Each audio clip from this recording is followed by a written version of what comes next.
Good morning! Welcome back to my vlog. Tara, samahan nyo kami dito sa bahay para makuwento ko sa inyo yung morning routine namin ni Inang.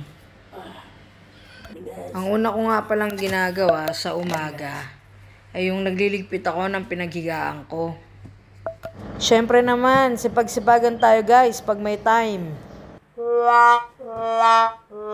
Hindi naman ako masipag. Gusto ko lang maaliwalas tingnan. Pagkatapos ko nitong gawin, maghihilamos naman ako. Okay na yan, guys.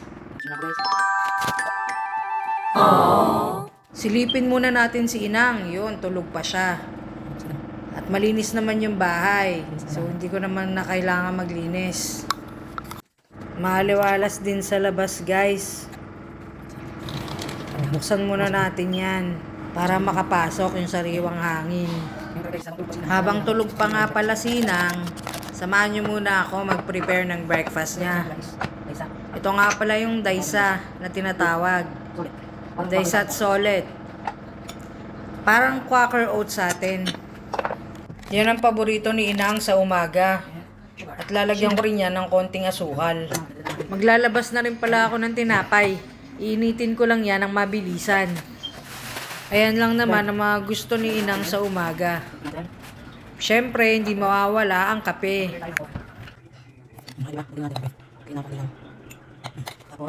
Lutuin na natin guys yung daisa. Lagyan natin ng tubig. Yan. Tapos isalang na natin. Lagyan din natin ng konting gatas guys. Tapos mekos-mekos lang natin ng bagya. Then wait for a few minutes to boil. Mekos-mekos naman natin yung tinapay niya. Lagyan natin ng white cheese. Yan, white cheese yan guys. Yung nilalagay ko na yan. Tapos, lalagyan din natin yan ng strawberry jam. Ayan ang mga paboritong almusal ni Inang. Mahilig kasi siya sa malalambot na pagkain at madaling lunukin. Pagka matigas, ayaw na niyang kainin. Wait na lang natin yan para maluto. Sa ngayon, tara, gisingin na natin si Inang para maligo.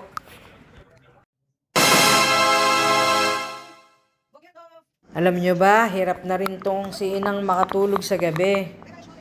Ganun na rin talaga siguro pag matanda na. Kaya halos lahat or halos karamihan sa kanila dito ng mga matatanda, meron silang mga pampatulog. Ang sinasabi niya dyan, hindi daw siya masyadong nakatulog kagabi. Pagising-gising daw siya. Kaya medyo wala siyang lakas. Ang hirap din tumanda, no? Nakakalungkot. Pero hindi natin maiiwasan yun eh.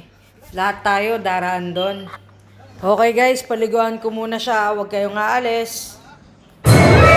Ayan, tapos na siya maligo guys. Ang bilis, di ba? Actually guys, siya pa rin naman nagpapaligo sa sarili niya. Pero nandun lang ako nakatingin sa kanya. Ina-assist ko siya. Ako nagsasabon ng likod niya. Kasi baka malaglag siya or ma-fall. Maingat din naman si Inang sa sarili niya. Kaya kahit mabagal siya, okay lang. Slowly but surely. Diba guys? Alam nyo ba, 91 years old na siya. Huwag na kayo magtaka guys kung bakit nagsasalamin pa siya kahit bulag siya. Kasi kagustuhan niya yan. It protect her eyes naman daw. Kaya totoo naman guys.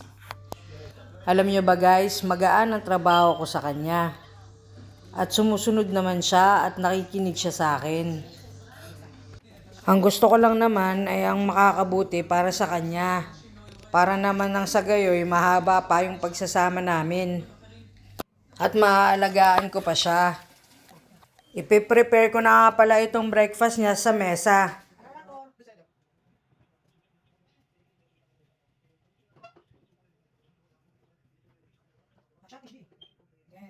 Alam nyo ba guys, kahit 91 years old na si Inang, malakas pa rin yung appetite niya sa pagkain.